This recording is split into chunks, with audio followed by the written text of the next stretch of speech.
The Tale of Abby and Lydia, Part 1. This is Abby, February 2014. On our first meeting, she came off as very rambunctious, hard-headed, and independent.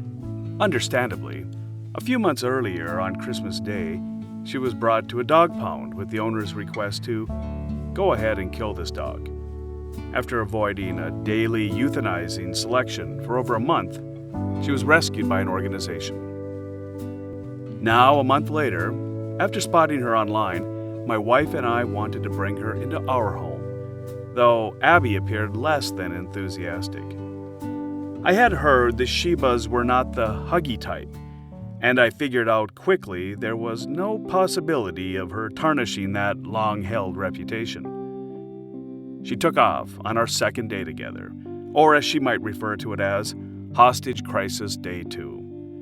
After a frantic 6-hour search, where it seemed all of Western Tokyo was on the lookout for a self-reliant Shiba with a 1,000-yard stare, she was found and brought back to what I'm sure she thought was a strange, sterile surrounding. Her review might have read something like, "A bizarre cult that utilizes strict methods to force conversion to their rules, invasive, touchy-feely pats and rubs, but also has extremely tasty meals, including a little cucumber and broccoli, not to mention some fabulous nap spots."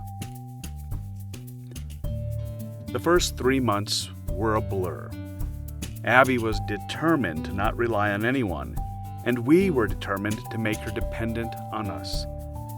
As much as I tried to become her leader, I can understand her hesitancy to allow me after what she had experienced.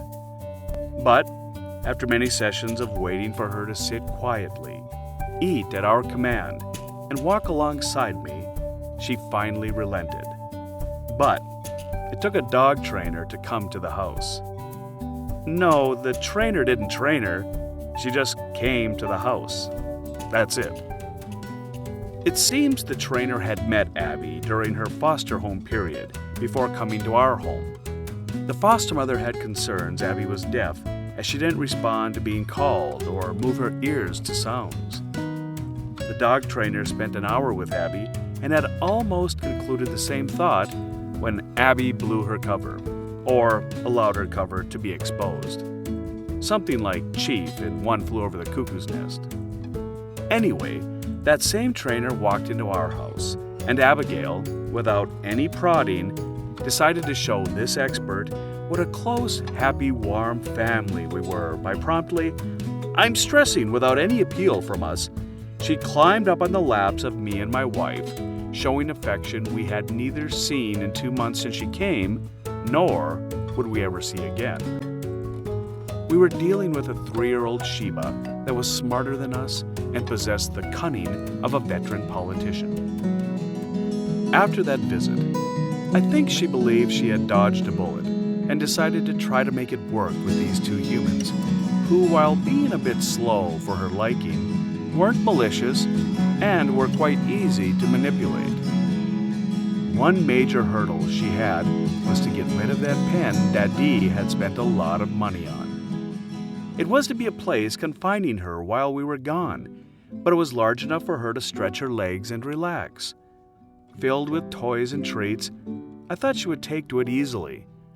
Unfortunately, it didn't go well for all involved.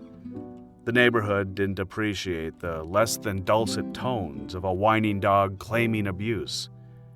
Abby so detested the pen, she clawed at it incessantly, leaving claw marks on the door. After apologies to the neighborhood, and an apology to Abby, she was given full reign of the house while alone, and she never said boo again. Some mutual trust had been established, and a relationship that was to affect our lives forever had begun.